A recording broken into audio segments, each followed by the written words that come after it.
Good morning all. Yesterday we have studied about photosynthesis and the requirements that are necessary to carry out photosynthesis. And today we are going to study about plants also synthesize protein and fats. We have just learned that plants synthesize carbohydrates through the process of photosynthesis. Photosynthesis के process में plants synthesize carbohydrate. But we also know that plants also synthesize proteins and fats. Plants can also synthesize proteins and fats. Protein are substances which contain nitrogen. Plants cannot use nitrogen present in the atmosphere. They cannot use the direct atmospheric nitrogen. They need nitrogen in soluble form. Soil has certain bacteria. Soil के अंदर एक bacteria होता है rhizobium bacteria. उसका काम होता है atmospheric nitrogen को वाटर सॉल्युबल नाइट्रोजन में कन्वर्ट कर देना. एटमॉस्फेरिक नाइट्रोजन को जो कि इनसॉल्युबल होती है उसको वाटर सॉल्युबल नाइट्रोजन कंपोनेंट में कन्वर्ट कर देना, जैसे कि nitrate, and release it into the soil. और फिर ये nitrate are absorb by the plants along with water. Also fertilizers are rich in nitrogen. So plant absorb nitrogen from these fertilizers also. Those plants which do not have rhizobium bacteria in their roots, they can be fertilized by fertilizers. Certain plants like sunflower, mustard convert simple carbohydrate glucose into oil and store them in their seeds. Plants also synthesize vitamins. Vitamins are found in vegetable, fruit, cereals. Now we move to the topic heterotrophic mode of nutrition. We have read it earlier that hetero means depend on others. Hetero means depend on other. Heterotrophic mode of nutrition means depend on other for their nutrition. There are some plants which do not have chlorophyll, so they cannot make their own food, like humans and animals. And non-green plants depend on food produced by other green plants. This is called heterotrophic mode of nutrition. These are divided into further categories. First one is saprophytic nutrition. Some non-green plants obtain their nutrient from dead and decaying organic matter of plant and animal. Such plants are usually white in color and have no leaves at all. इनकी कोई leaves नहीं होती, ये white color के होते हैं, इसलिए इनमें photosynthesis नहीं हो सकता. इसलिए इनको depend होना पड़ता है dead and decaying organic matter पर अपने nutrition के लिए. The mode of nutrition in which the non-green plants obtain their nutrient from dead and decaying organic matter of plants and animals is called saprophytic nutrition. Plants which use saprotrophic mode of nutrition are called saprophytes. उनको कहते हैं saprophytes. For example, Indian pipe and coral root. As you can see in diagram, Indian pipe plant is white in color. So chlorophyll is not present and photosynthesis is not possible. So they have to depend on others for their nutrition. The roots of saprophytes contain organism called fungi. इनकी roots में fungi होते हैं, जैसे कि mushroom. Secrete digestive juices on the dead and decaying matter and converted into the liquid that is used as a nutrient by non-green plants. Saprophytes plants की root में fungi होते हैं जो कि digestive juice secrete करते हैं dead and decaying matter में से. वो juice non green plants use कर लेते हैं एज देयर न्यूट्रिएंट और फिर ऐसे उनको न्यूट्रिशन मिलता है. And bacteria are known as saprotrophs. इसलिए फंगाई एंड बैक्टीरिया को सेप्रोट्रॉफ्स कहते हैं. Fungi were earlier considered to be plant. पहले फंगाई को प्लांट माना जाता था, but due to the presence of some characteristic different from plants, लेकिन वो उनकी कैरेक्टरिस्टिक प्लांट से डिफरेंट है, इसलिए उनको एक अलग कैटेगरी में डाल दिया गया है. They form an entirely different category of organism and considered as a separate kingdom. Now we are going to move on parasitic nutrition. This is second form of heterotrophic nutrition. Cuscuta amarbale is a non-green plant. It does not have chlorophyll, so it have to depend on others for their nutrition. Its long yellowish thread like stem twine around the stem of the other tree and on which it climbs. Cuscuta अमर बेल, ये एक तरह की bell होती है जो non green है और इसमें क्लोरोफिल नहीं होता.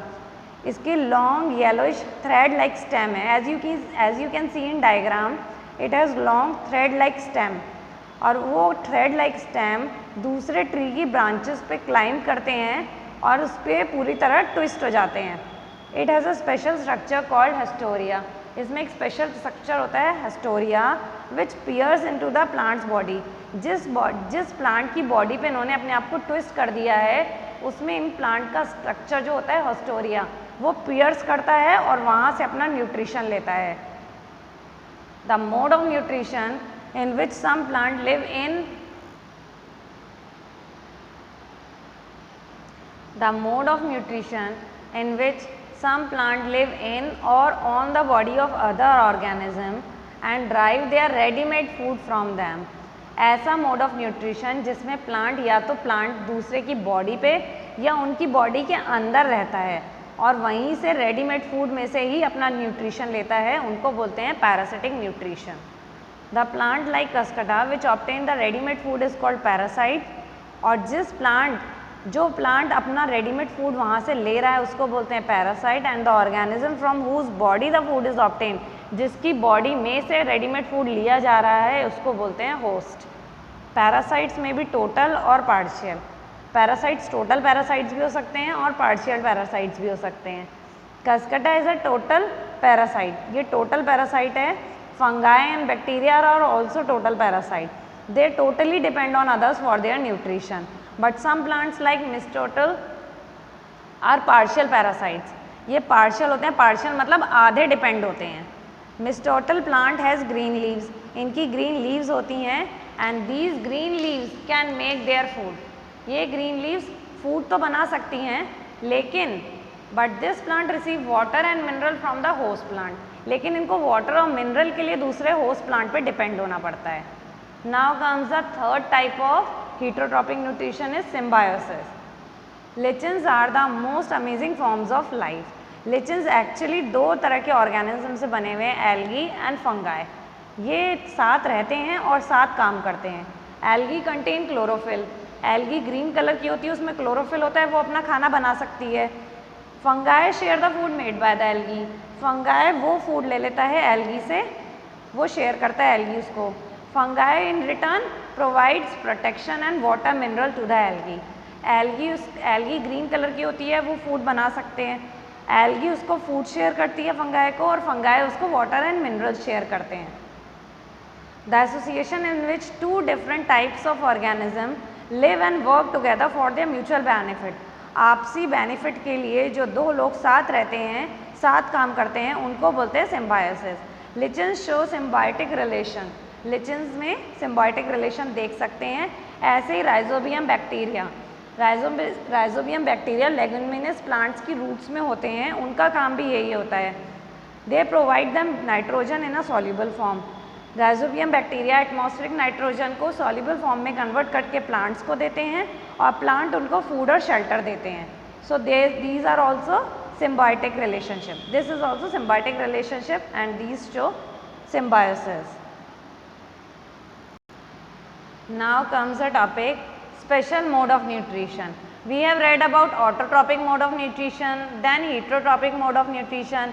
There are certain plants which are categorized into certain special mode of nutrition. A few plants feed on insect for fulfilling their nitrogen requirement. कुछ plants ऐसे होते हैं जो इंसेक्ट्स के लिए जो इंसेक्ट्स को फीड करते हैं because of their nitrogen requirement. Such insect eating plants are called insectivorous. ऐसे इंसेक्ट ईटिंग प्लांट्स को कहते हैं इंसेक्टिवोरस. जैसे कि पिचर प्लांट हो गया, वीनस फ्लाईट्रैप हो गया, these are insectivorous plants. They are generally green in colour. ये प्लांट्स ग्रीन कलर के होते हैं. अपना खाना खुद बना सकते हैं लेकिन खाना बनाने के लिए इनको जो प्रोटीन चाहिए, they can get nitrogen from the surrounding. उनको वो प्रोटीन बनाने के लिए जो नाइट्रोजन चाहिए वो सराउंडिंग से नहीं ले पाते. उसके लिए उनको इंसेक्ट पे डिपेंड होना पड़ता है. इंसेक्ट उनकी रिक्वायरमेंट को फुलफिल करते हैं. इंसेक्ट उनकी नाइट्रोजन रिक्वायरमेंट को फुलफिल करते हैं because they can not take oxygen, they cannot take nitrogen from the surrounding, they have to depend on insect. In a pitcher plant, the leaf lamina is modified in the form of pitcher. You can see in the diagram that the leaf of a plant leaf lamina is converted into a glass like tumbler like structure.